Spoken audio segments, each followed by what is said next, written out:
안녕하세요. 한자 끝장 김쌤입니다. 오늘은 10획을 시작을 하는데요. 저의 영상을 쭉 보셨다면 한자를 어떻게 기억하는지 그 방법을 잘 알고 계실 겁니다. 바로 이야기를 만들어서 이 머릿속에 기억을 하는 거죠. 우리가 이 한자를 공부하는 거는요, 그 건물을 짓는 거하고 똑같습니다. 건물은 기초가 튼튼해야 건물을 높이 올릴 수 있는 것처럼요, 이 기초에 해당하는 게 바로 이 한자의 부수가 되는 것입니다. 이 부수를 알면 한자가 보인다라고 하는 말이 있는 것처럼 부수의 가장 중요한 것을 강조하는 그런 말이 되겠는데요. 이 부수를 이용해서 말을 만들면 얼마든지 한자를 쉽게 기억할 수가 있고요. 절대 하지 말아야 될 것이 무조건 한자를 암기하는 겁니다. 이 무조건 암기하다 보면 이 머리에서 금방 날아가 버리거든요. 그러니까 절대로 무조건 암기하지를 마시고 제가 말씀드리는 것처럼 한자를 이야기를 만들어서 하는 것이 가장 쉽고 그 다음에 오랫동안 기억에 남을 수 있는 방법인 것 같더라고요. 제가 해보니까 경험상 얻은 결론이 되겠습니다. 그럼 오늘 10획을 시작해 보겠습니다. 첫 번째로 말맞자로 시작을 합니다. 이 말맞자와 그림을 잘 보시기 바랍니다. 이 말맞자는요, 말의 머리, 몸통, 꼬리, 다리의 모양을 본뜬 글자가 되겠고요. 이 머리 부분은 말의 갈기를 뜻하는 것이 되겠습니다. 하나, 둘, 셋, 넷, 다섯, 여섯, 일곱, 여덟, 아홉, 열. 우리는 이것을 말마라고 합니다. 말마. 방금 그림에서 보셨던 것처럼요, 요거는 말의 갈기를 본뜬 거예요. 그 다음에 얘는 꼬리. 그 다음에 이것은 말의 발. 이렇게 해서 이 말맞자가 들어간 구자를 한번 살펴볼게요. 이게 쌀포예요. 쌀포에다 입구가 들어가면 우리는 이것을 글귀구 라고 이야기합니다. 말하는 것을 쭉 싸고 있는 거죠. 말하는 게 글이 쭉 연결이 돼서 나열이 되면 그것이 문장이 되고 또 여기에 마디라고 하는 의미가 있습니다. 글의 마디가 되는 거죠. 그래서 문장의 단락을 뜻하기도 해요. 이 글귀구에다가 앞에다가 말맞자가 결합이 됩니다. 하나, 둘, 셋, 넷. 이렇게 결합이 되면 우리는 이것을 망아지구라고 이야기합니다. 망아지구. 망아지가 말의 새끼를 망아지라고 하잖아요. 그래서 우리가 구마 하게 되면 망아지와 말을 뜻하는 거죠. 즉 말의 새끼와 말을 뜻하는 글자가 되겠고요. 또 이 자와 하나 더 살펴보면요, 이런 자가 있습니다. 우리가 전에 이것을 구분할 구자를 배웠습니다. 구분할 구. 이거는 뭐냐면요, 주소를 생각하면 아주 쉽게 이야기를 만들 수가 있어요. 우리는 동이 있고 그 다음에 구가 있고 구가 모여서 또 시 이렇게 되어 있지 않습니까? 그래서 각 동, 저는 부천에 살아요. 이 부천에 보면 소사구, 원미구, 또 뭐 오정구 이런 식으로 각 구가 있습니다. 구 안에 각 동에 여러 가지가 있죠. 무슨 동, 무슨 동. 또 이거를 싸고 있는 게 구고, 구 여러 가지 구가 합쳐서 또 이렇게 시가 되잖아요. 이거는 감출 해자가 되겠죠. 이 구 안에 동이 이렇게 모여 있는 거예요. 그래서 우리는 이것을 구분할 구 이렇게 이야기를 하고요. 여기에다 이 말맞자가 결합이 되겠습니다. 이렇게 결합이 되면 우리는 이것을 몰구라고 해요. 몰구. 말이 발을 모아서 빨리 달려간다는 그런 뜻이 되겠습니다. 몰구자와 망아지 구자를 가져가시기 바랍니다. 다음으로 살펴볼 부수는 뼈 골자가 되겠습니다. 와, 그림을 보시면 너무너무 무시무시하죠? 살이 없어서 뼈만 앙상이 남은 몸의 상태를 뜻하는 그런 글자가 되겠고요. 당연히 뼈라고 하는 의미를 가지게 되겠습니다. 하나, 둘, 셋, 넷, 다섯, 여섯, 일곱, 여덟, 아홉, 열. 우리는 이것을 뼈골.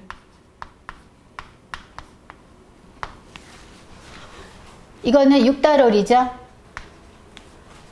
뼈는 어디에 있습니까? 살 속에 뼈가 있는 거예요. 그래서 뼈골자가 되고요. 그 다음에 이거와 관련된 한자를 살펴보면 이런 자가 있습니다. 이 뼈골자하고 풍성하다라고 하는 의미가 결합된 그 한자인데요.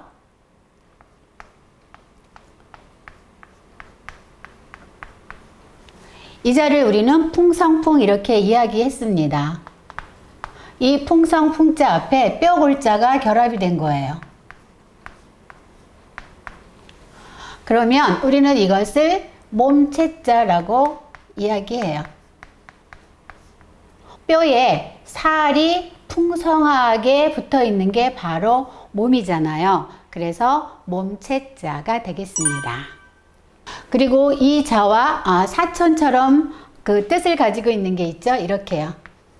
이렇게 해서 우리는 이것을 뼈앙상할 알 이렇게 이야기합니다. 뼈앙상할 알.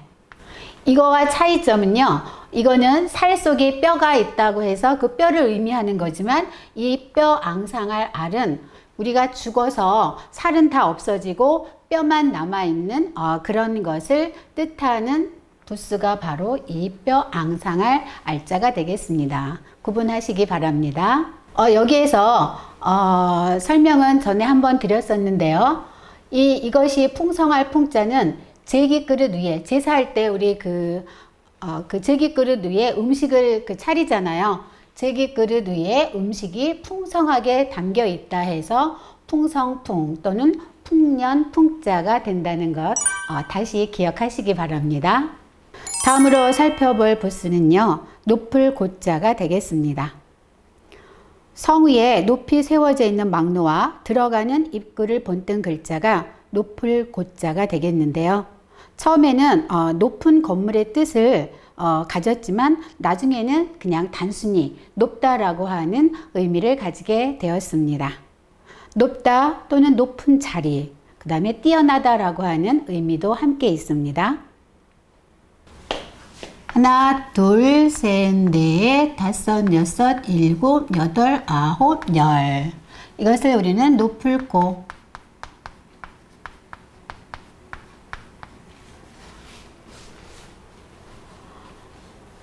우리 고속도로를 달려가다 보면 빠른 속도로 달려가잖아요. 그 고속을 한번 살펴보겠습니다. 이런 자가 있었죠.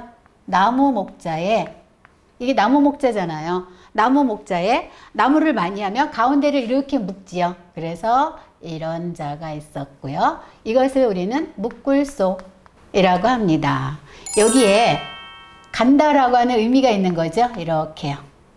이 자를 붙여서 우리는 이것을 빠를속이라고 이야기합니다. 빠를속. 그래서 고속 하게 되면 빠르게 달려가는 속도를 말하게 되겠지요. 고속을 가져가시기 바랍니다.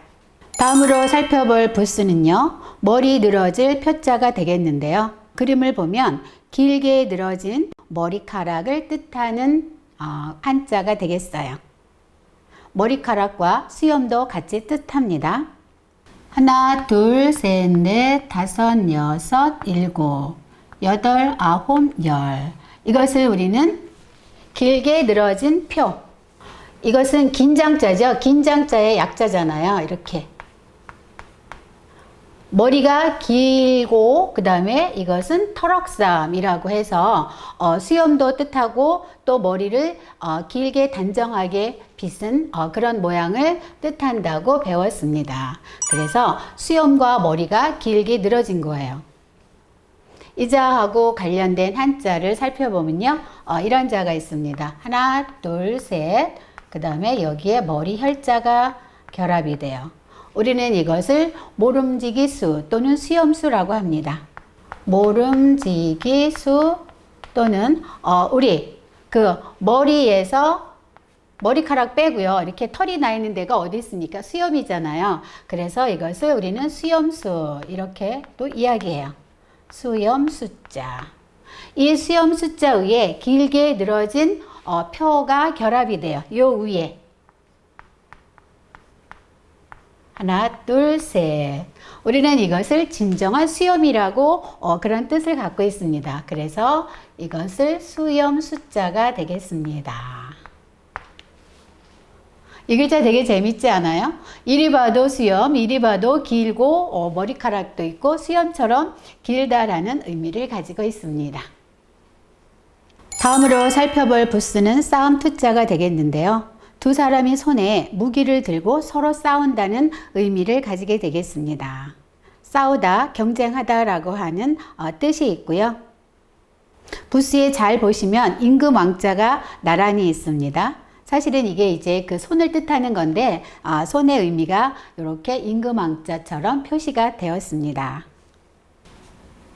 하나, 둘, 셋, 넷, 다섯, 여섯, 일곱, 여덟, 아홉, 열. 이렇게 해서 우리는 이것을 싸움투라고 합니다. 싸움투. 이게 이제 사람이 양쪽에 서 있는 거죠. 그 다음에 손으로 막 싸우는데 이 손의 모양이 변해서 이렇게 임금왕자처럼 되었고요. 그래서 우리는 이것을 어떻게 이야기하죠? 왕이 서로 싸운다. 이렇게 기억을 하시면 아주 쉬울 것 같아요. 그리고요. 또 이제 이런 자가 있죠. 그 관련된 한자가 이렇게 싸움 투자에다가 요 안에 콩두자와 그 다음에 이렇게 마디촌자가 결합이 돼요. 우리는 이것도 싸움 투자예요. 싸움투. 어떻게 해요? 두 왕이 머리와 손을 맞대고 싸운다 해서 싸움 투자인데 사실 요거는 사실 머리는 사실 이게 머리 두자잖아요. 이것이 머리 두자지만 기억을 하기 쉽게 하기 위해서 이것을 날려버리고 그냥 제가 머리와 손을 맞대고 싸운다 이렇게 말씀을 드립니다. 그러면 투쟁, 서로 싸우는 걸 투쟁한다고 하죠. 이 자는 손과 손에 갈고리를 들고 다툰다 해서 다툴 쟁자.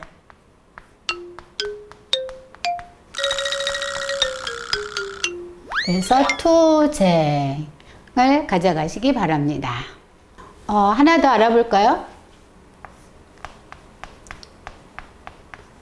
이렇게 싸움투에다 여기에 시장시 또는 저자시자가 붙어요. 그러면 시장에 가면 얼마나 시끄러워요. 온갖 장사들이 다 있잖아요. 그래서 우리는 이것을 시끄러울 요라고 합니다. 시끄러울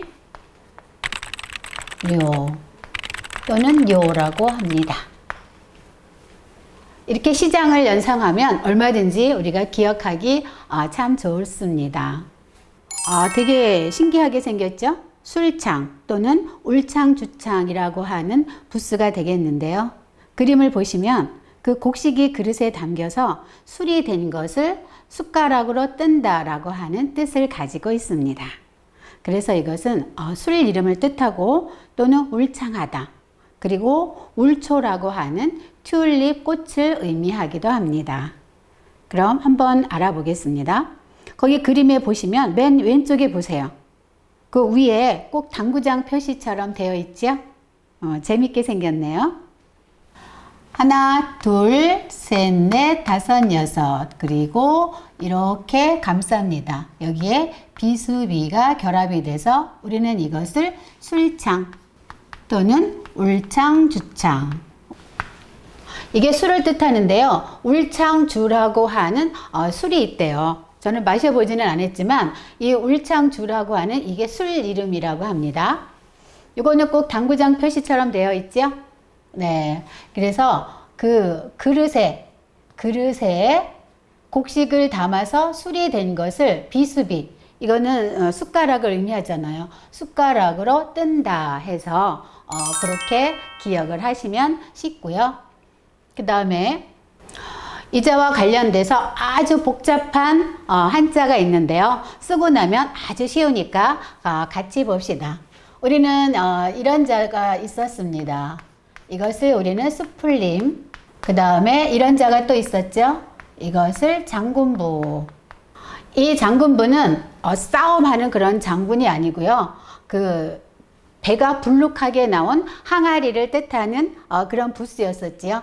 그래서 양쪽에 이렇게 수풀림자가 있고요. 이 가운데에 장군부자가 들어갑니다. 그리고 덮을묘에 이 술창자가 들어가요.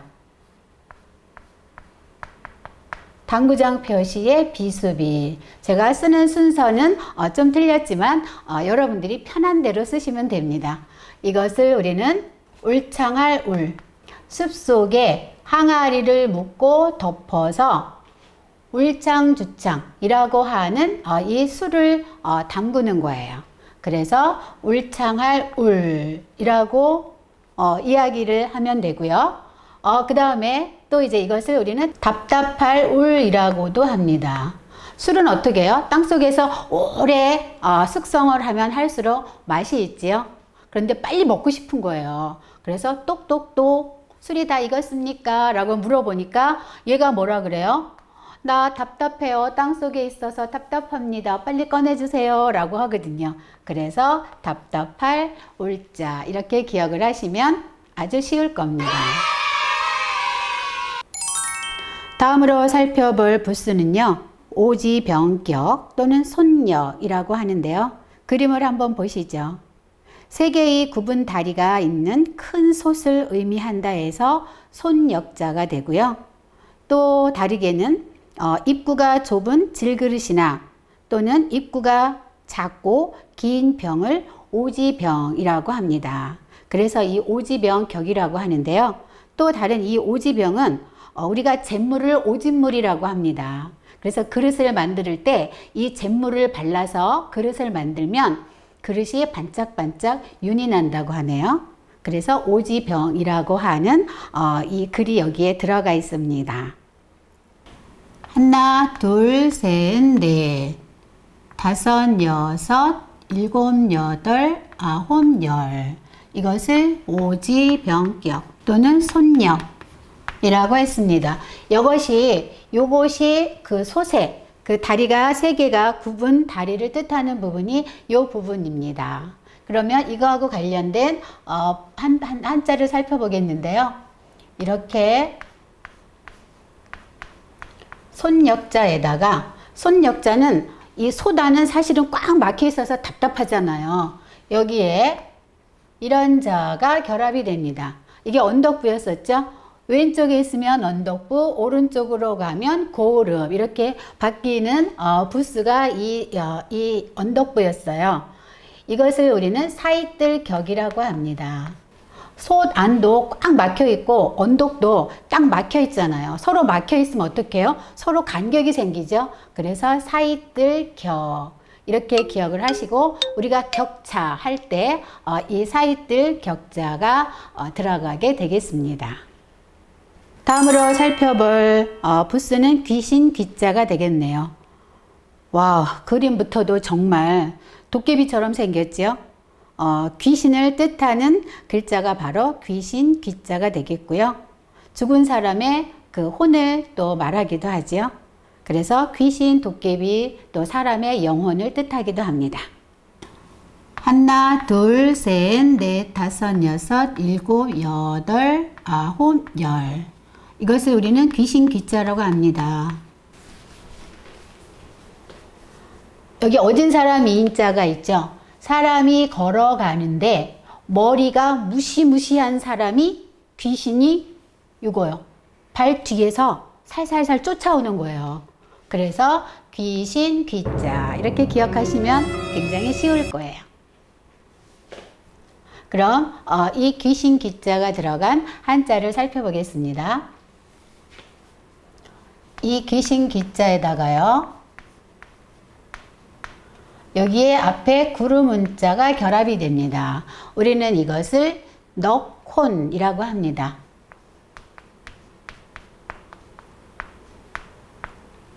요거는 구름문자잖아요. 구름은 구름이 뭉실뭉실 올라가는 것을 거꾸로 그린 글자가 바로 이 구름문자가 되겠고요. 그래서 이 어떻게 해요? 귀신의 그 영혼들은, 혼들은 어떻게 합니까? 바람과 구름을 타고 나타나요. 그래서 구름 문자가 결합이 돼서 넉혼이 되고요. 우리 혼백이라고 하잖아요. 그래서 백. 당연히 얘도 넉백이겠죠? 이 귀신 기자에다가 여기에 흰백자가 결합이 됩니다. 그래서 흰백. 우리는 이것을 넉백이라고 합니다. 여기 백자가 들어가니까 백자의 소리를 따왔고요. 저는 또 어떻게 기억을 하냐면, 우리 보면 무속인들이 그 영혼을 달래주거나 그렇게 할 때가 있잖아요. 그럴 때 보면 어떻게 해요? 항상 하얀 옷을 입고 그 혼을 달래줍니다. 그래서 여기 흰백이 들어가 있구나 라고 저는 기억을 합니다. 그러면 구름 문자와 흰백이 들어가는 것을 절대 잃어버리지 않으실 거예요. 서두에도 말씀을 제가 드렸지만, 한자는 자기 나름대로의 이야기를 만들어서 기억을 하는 것이 가장 머릿속에 오래 남고요. 잃어버리지 않는다는 것을 기억하세요. 저는 여기까지였고요. 한자 끝장 김쌤이었습니다. 도움이 되셨다면 좋아요, 구독, 알람도 함께 눌러주시기 바랍니다. 다음 시간에 뵙겠습니다. 바이바이.